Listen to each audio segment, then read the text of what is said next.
मुख्यमंत्री मनीष सिसोदिया की सीबीआई द्वारा गिरफ्तारी के विरोध में आम आदमी पार्टी ने रोहतक स्थित भाजपा प्रदेश कार्यालय के घेराव का ऐलान किया था, जिसके लिए आज सभी आप कार्यकर्ता रोहतक के मानसरोवर पार्क में इकट्ठा हुए और भाजपा प्रदेश कार्यालय का घेराव करने के लिए निकल पड़े। इस प्रदर्शन को देखते हुए भाजपा कार्यालय के बाहर भारी संख्या में पुलिस बल तैनात किया गया, बैरिकेडिंग लगाई गई, लेकिन पुलिस द्वारा लगाई गई बैरिकेड को आप कार्यकर्ताओं ने तोड़ना चाहा तो पुलिस को लाठीचार्ज करना पड़ा।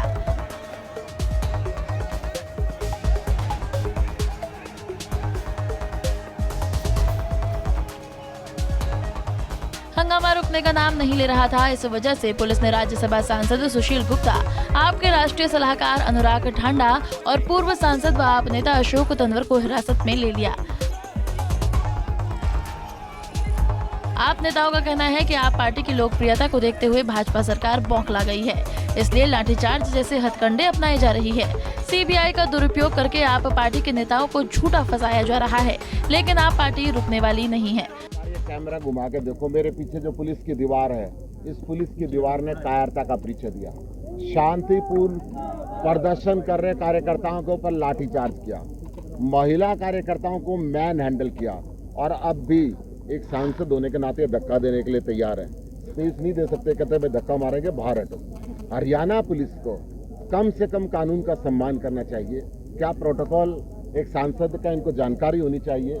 सिर्फ और सिर्फ लाठी की भाषा समझते हैं। संविधान हमें प्रोविजन राइट देता है, कॉन्स्टिट्यूशनल राइट है शांतिपूर्ण प्रदर्शन करने का। आम आदमी पार्टी हरियाणा के हजारों कार्यकर्ता शांतिपूर्ण प्रदर्शन करते आ रहे थे, परंतु इस बैरिकेड लगा के उस बैरिकेड के ऊपर लाठीचार्ज किया। आधा किलोमीटर तक पीछे भाग के लाठी मारी गई, कार्यकर्ताओं के सिर पे लाठी मारी गई, महिला कार्यकर्ताओं के ऊपर पुलिस ने लाठीचार्ज किया। ये बहुत ही गंभीर बात है।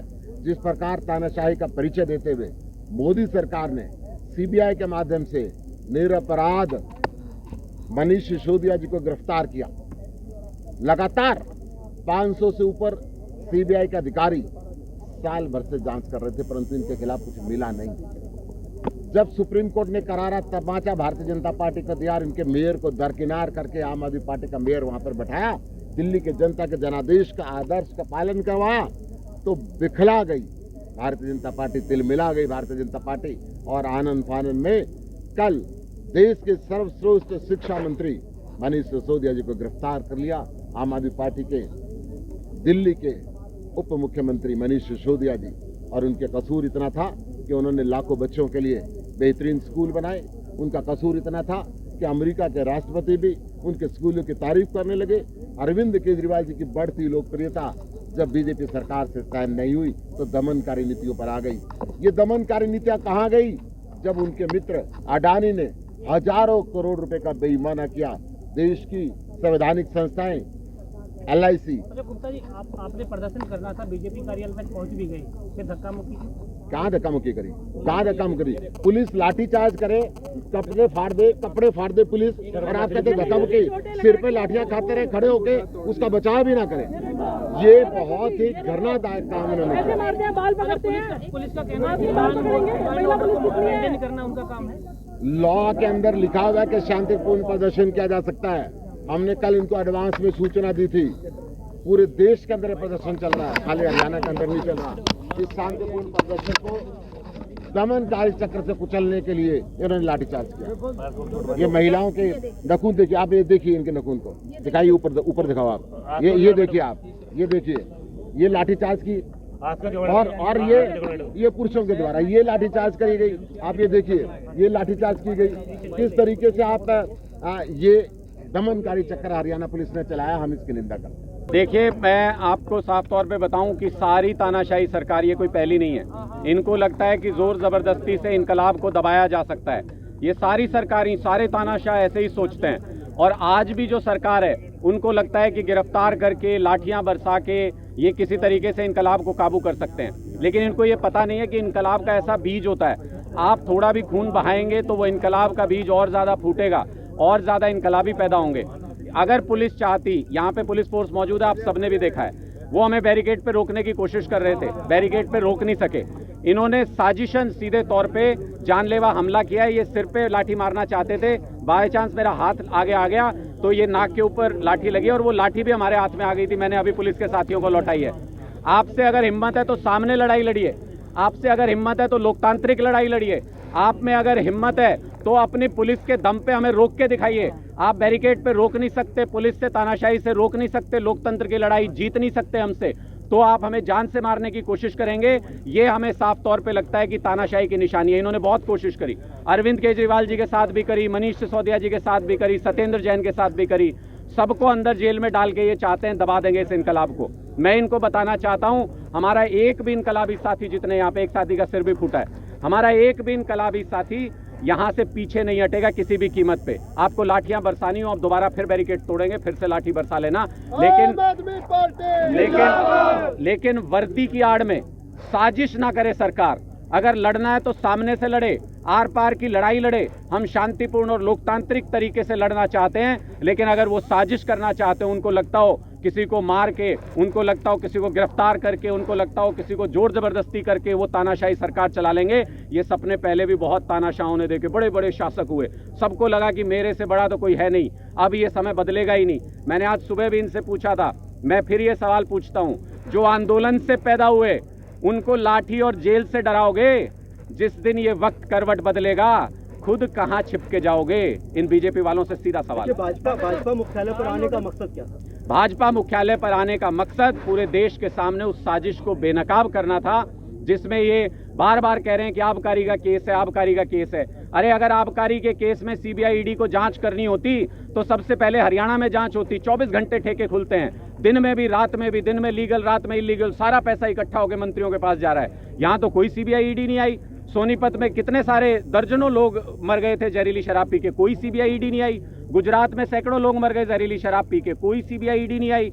लेकिन दिल्ली में 20 लाख बच्चों के लिए मनीष सिसोदिया जी ने शानदार स्कूल क्या बना दिए। इनको इतनी मिर्ची लग गई, इनको लगा अब तो सारा देश सपना देखने लगेगा, सारे देश के बच्चे चाहेंगे हमारा भी ऐसा स्कूल हो। इनको अपना खौफ पैदा हो गया, अपनी तानाशाही इनकी जा रही है, इनकी सत्ता जा रही है, इनको खौफ पैदा हो गया। ये कांग्रेस से नहीं डरते, उनके साथ इनकी सेटिंग है। उनकी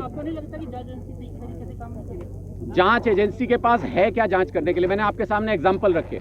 अगर जांच एजेंसी सही तरीके से काम करे तो पूरी भारतीय जनता पार्टी जेल के अंदर हो आज के दिन में। हम तो कहते हैं इन्होंने ईडी से, सीबीआई से मनीष जी का घर देख लिया, सत्येंद्र जैन जी का घर देख लिया, उनके गांव में चले गए, उनके रिश्तेदारों के यहाँ चले गए, अरविंद जी के यहाँ छापा मार लिया, 100 रुपए आज तक बरामद नहीं हुए। बोले 10,000 करोड़ का घोटाला है। अरे कहाँ है 10,000 करोड़ रुपया? 1 रुपया तो निकाल के दिखाओ। वहीं पुलिस ने जब लाठीचार्ज को लेकर सवाल पूछे गए तो पुलिस का कहना है कि आपके कार्यकर्ताओं ने पुलिस के साथ धक्का मुक्की की, जिस वजह से ये झड़प हुई, लेकिन कोई भी लाठीचार्ज नहीं किया गया। कंटेन किया है, बसों में उनको अरेस्ट करके हमने, क्योंकि वो यहाँ शांति व्यवस्था को भंग कर रहे थे, इसलिए हमने एहतियाती जो कदम उठाया है और उनको हमने अरेस्ट किया और कोई भी लाठीचार्ज नहीं हुआ। तो कितने लोगों को अभी अरेस्ट किया? अभी उनकी गिनती करेंगे, 2 बसों में हमने। सर, जो फर्स्ट बैरिकेडिंग थी वहाँ हंगामा हुआ था, वहाँ पुलिस को हल्का बल प्रयोग करना पड़ा। नहीं, वो बल प्रयोग नहीं हुआ, वो धक्का मुक्की कर रहे थे, कुछ लोग उसमें गिर गए थे, तो ये अभी तक ये बात सामने आई है और अभी तक कोई ऐसी रिपोर्टिंग नहीं। दोबारा फिर हुआ सर?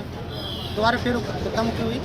धक्का मुक्की हुई थी। उनके जो कार्यकर्ता थे वो एकदम से कानून व्यवस्था को, हमारे बैरिकेड्स को तोड़ रहे थे, तो क्योंकि वहाँ थोड़ा तंग रास्ता था और उनकी तादाद ज़्यादा थी, तो उसमें वो 1-2 कार्यकर्ता गिर गए थे, उनको कोई खरोच वगैरह आई है। लाठीचार्ज वाला कोई ऐसा मामला अभी तक सर, वीडियो कहीं ना कहीं कुछ लोगों को चोट मारी गई। नहीं, देखो अभी आपके सामने यहाँ भी ये लोग है ना, कानून व्यवस्था को भंग करने पे तुले हुए थे, तो हमने खाली उनको कंटेन किया है और प्रिवेंटिव एक्शन लिया है। सर, वीडियो फुटेज में कुछ लग रहा है कि पुलिस की तरफ से बल प्रयोग हुआ है, कारण क्या रही? नहीं, ऐसा कोई बल प्रयोग नहीं है, खाली हमने उनको रोकने के लिए जितना भी जायज़ फोर्स की जरूरत थी वो अप्लाई किया। पुलिस के मुलाजिम भी इस दौरान घायल हुए? नहीं, ऐसी कोई रिपोर्टिंग अभी तक नहीं है, क्योंकि अभी बहुत जल्दी होगा कुछ भी कमेंट करना। प्रदर्शनकारियों में लेकिन क्योंकि मैं यहाँ सामने मुझे नज़र आ रहा था, तो लाठीचार्ज या इस तरह कुछ नहीं हुआ है। महज उनको हमने जो एहतियाती तौर पे हमने उनको काबू किया है और उतना ही बल उनको रोकने के लिए हमने कोई ना लाठीचार्ज किया ना कोई धक्का मुक्की। अच्छा, अभी कहाँ ले जाएगा इनको? अभी इनको हमने जो अरेस्ट किया बसों में, और इसके हम जो भी कानूनी कार्रवाई इनके खिलाफ जो बनेगी वो मंजूर है। ठीक है। बता दें कि प्रदेश के कोने कोने से आज आप कार्यकर्ता रोहतक पहुंचे थे। मनीष सिसोदिया की गिरफ्तारी के विरोध में आज देश भर में आम आदमी पार्टी कार्यकर्ताओं द्वारा विरोध प्रदर्शन किया जा रहा है। देश भर के कोने कोने से ही सुबह से ही बसों में भरकर पार्टी कार्यकर्ताओं का रोहतक पहुंचने का सिलसिला शुरू हो गया था। रोहतक से दीपक भारद्वाज, पंजाब केसरी टीवी। हमसे जुड़े रहने के लिए हमारे YouTube चैनल को सब्सक्राइब करें और नई वीडियो की नोटिफिकेशन के लिए बेल आइकॉन को दबाएं। अगर आप ये वीडियो Facebook पर देख रहे हैं तो लाइक जरूर करें और ज्यादा से ज्यादा शेयर करें। धन्यवाद।